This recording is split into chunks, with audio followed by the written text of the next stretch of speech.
สวัสดีครับมาพบกันแล้วนะครับกับข่าวพยากรณ์อากาศบริเวณภาคใต้ฝั่งตะวันออกประจำวันอาทิตย์ที่30พฤศจิกายน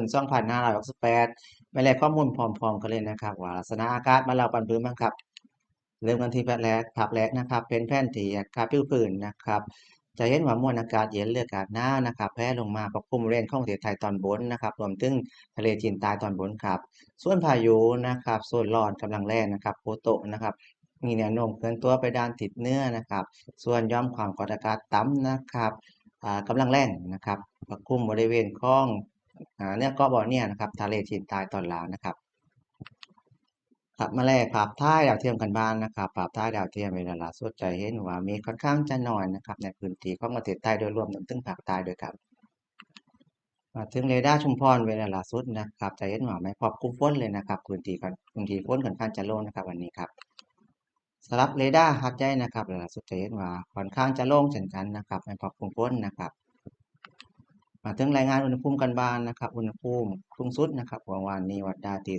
31.8องศาเซลเซียสที่อำเภอป่าแซงจังหวัดสุราษฎร์ธานีส่วนอุณหภูมิต่ำสุดนะครับวัดได้ที่14.6องศาเซลเซียสที่ตำบลหนองพลับอำเภอหัวหินจังหวัดประจวบคีรีขันธ์ครับ สำหรับรายงานปริมาณน้ำฝน24ชั่วโมงนะครับของ7โมงเช้าของเมื่อวานนี้จนถึง7โมงเช้าของวันนี้นะครับพบกลุ่มฝนเล็กน้อยนะครับในบางแห่งนะครับวัดปริมาณฝนสูงสุดได้ที่3.5มิลลิเมตรนะครับที่อำเภอเมืองยะลาครับมาถึงพยากรณ์อากาศภาคใต้ฝั่งตะวันออกวันนี้กันบ้างนะครับจะเห็นว่าวันนี้นะครับจะมีลักษณะของอากาศเย็นถึงหนาวนะครับในตอนเช้านะครับและก็มีลักษณะของฝนภาคระนองในบางพื้นที่ทางตอนล่างของภาคนะครับตั้งแต่พัทลุงลงไปนะครับอยู่ที่10%ของพื้นที่ครับส่วนอุณหภูมิต่ำสุดอยู่ที่14ถึง23องศาเซลเซียสสูงสุดอยู่ที่29ถึง32องศาเซลเซียสครับ มาถึงลมกันบางครับลมหรืออ่อนกำลังไหวนะครับเป็นลมตะวันออกเฉียงเหนือนะครับความเร็วลมอยู่ที่15ถึง35กิโลเมตรต่อชั่วโมงทะเลคลื่นสูงถึง2เมตรเป็นฟ้าคะนองมากกว่า2เมตรครับ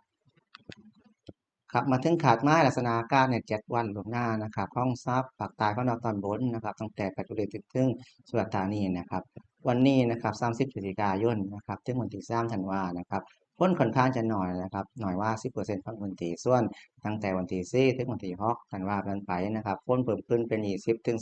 30%ของพื้นที่ครับ สำหรับภาคใต้ฝั่งตะวันออกตอนล่างนะครับตั้งแต่นครศรีธรรมราชลงมาจนถึง3จังหวัดนะครับวันนี้นะครับ30พฤศจิกายนจนถึงวันที่4นะครับฝนอยู่ที่10ถึง20%ของพื้นที่ส่วนวันที่5ถึงวันที่6นะครับธันวาคมฝนจะเพิ่มขึ้นเป็น30%ของพื้นที่ครับสำหรับวันนี้นะครับก็จบข่าวนะครับพยากรณ์อากาศไปเพียงแค่นี้ครับอย่าลืมกดไลค์นะครับกดแชร์นะครับหรือกดติดตามนะครับในช่องอุตุนิยมภาคใต้ฝั่งตะวันออกกันนะครับขอบคุณมากหลายๆเจ้าสวัสดีครับอุตุนิยมวิทยายุคใหม่แจ้งข่าวฉับไวใส่ใจปวงชน